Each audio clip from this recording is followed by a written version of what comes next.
सुप्रभात, मैं रानी Sharma, Rameswaram public school की छात्रा, आज आप सभी के सामने भगवद गीता के विषय में कुछ वाक्य बताना चाहती हूँ। आशा है आप सभी को पसंद आएंगे।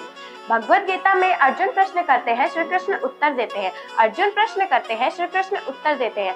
क्यों भगवान श्री कृष्ण ने अर्जुन के हर एक प्रश्न का उत्तर दिया? क्योंकि भगवान श्री कृष्ण चाहते थे कि अर्जुन के मन में युद्ध से पहले कोई संशय ना हो, कोई डाउट ना हो। क्योंकि अगर हमें किसी भी काम को करने से पहले कोई भी हमारे मन में कोई संशय या कोई डाउट रह जाता है तो हम उस काम को ठीक से नहीं कर पाते हैं। इसी विश्वास और इसी बिलीव सिस्टम के कारण वाराणसी के सोनम कुटीर जो महज 8 साल की होकर के उन्हें भगवद गीता का हर एक श्लोक कंठस्थ याद है।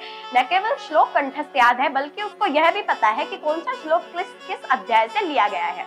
इसी विश्वास के साथ ब्रिटिश वैज्ञानिक जोलोनिक ने बताया है कि भगवद गीता के जितने भी श्लोक हैं उन्हें कोई भी वैज्ञानिक झूठा सिद्ध नहीं कर सकता, क्योंकि भगवद गीता सत्य है और सत्य ही सनातन है।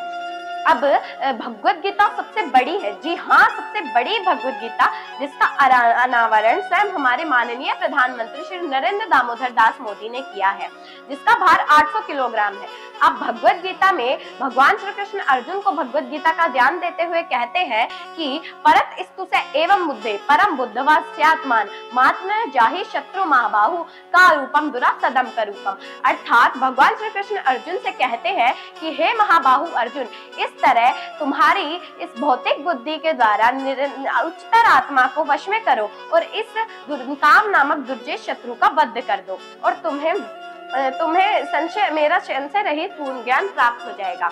अब भगवान श्री कृष्ण दुर्योधन के साथ नारायणी सेना मांग लेते हैं तो भगवान श्री कृष्ण अर्जुन पर व्यंग करते हुए कहते हैं कि हार निश्चित है तेरी, मत हो तू उदास, अरे माखन तो दुर्योधन ले गया, अब बची है सिर्फ छाछ। इस व्यंग पर भगवान श्री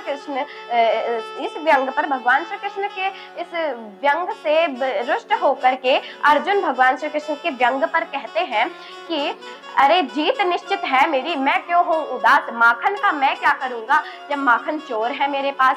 इसलिए भगवान श्री कृष्ण अर्जुन को पूरी भगवद गीता सुना करके कहते हैं कि हे महाबाहु अर्जुन, अगर तुझसे कुछ ना हो तो तू मेरी शरण में आ जा। इस संसार में तू जितने भी कर्म करता चला जा रहा है वह सारे मुझे अर्पित करता चला जा और तुझे मेरा संशय रहित पूर्ण ज्ञान प्राप्त हो जाएगा। समय की सीमा को देखते हुए मैं अपनी वाणी को यही विराम देना चाहूंगी और अंत में मैं यही कहना चाहती हूँ कि बिना जले भभूति नहीं, बिना चले अनुभूति नहीं। कोई चलता पद चिन्हों पर है, कोई पद चिन्हों को बनाता है। रचता जो है इतिहास जग में, दुनिया में वही पूजा जाता है, वही पूजा जाता है। धन्यवाद।